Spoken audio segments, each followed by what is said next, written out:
Okay, so magandang hapon po ulit sa lahat. Dito na naman kami sa Malcapuya Island. So yan po, pakita ko sa inyo yung beach. Ayan siya. White Sand Beach po yan. Ayan, ganyan siya, ang haba. Sa ngayon, medyo konti yung mga guests. Kasi yung iba hindi pa dumarating.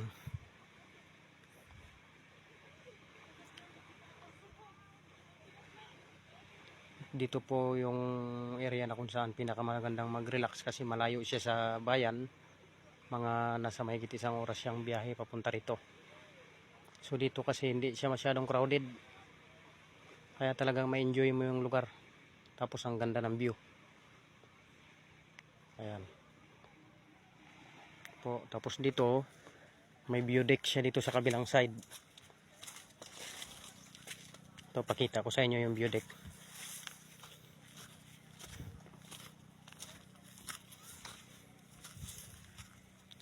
Yung bangka natin nakadaong dito sa kabilang side, ayun.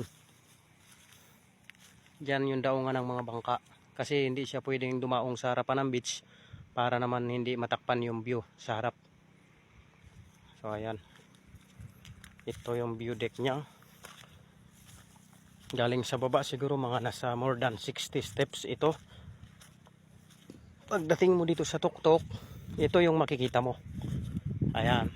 Ang ganda ng view. Yan. Yang isla na yan na maliliit, dyan kami galing kanina. Yan yung Bulog Sandbar. Banana Island naman ay ito yung area na to. Yan. So yan, ganito kaganda yung view niya pag pumunta ka rito sa Malcapuya Island.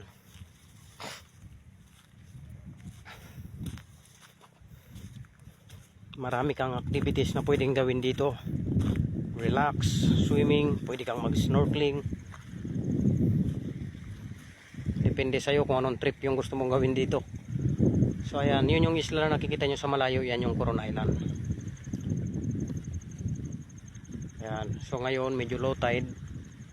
At safe yung pagbiyahe natin papunta rito hanggang pabalik, gawa ng kalmada yung dagat natin kasi hindi pa siya totally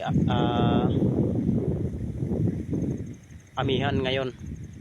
Kaya medyo hindi pa ganong malakas yung hangin o yung hindi pa ganong maalon dito. Safe pang bumiyahe. Ayan, kita nyo yung view, ang ganda oh. Ayan. Ito yung mga nakikita nyo, may mga itim-itim na yan sa baba, mga coral reefs po yan. Pwede kang mag-snorkeling dyan sa area na yan.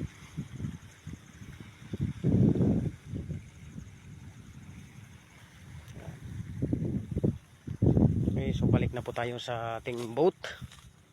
Tayo ay magbabayad na ng entrance fee. Pasahero po namin ngayon is 2 tao. Mga foreigner. At kami ay nasa private tour po ngayon. Kasi yung mga bangka na ganyan lang kalalaki ay hindi po pwede sa mga group tours. Kailangan pang private lang talaga siya. Kasi maliit. Papa na po tayo.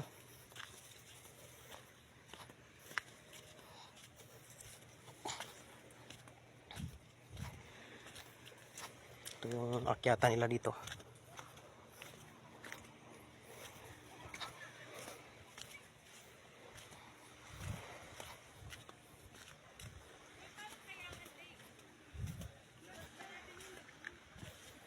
Ito na yung pinakababa niya. So ayan.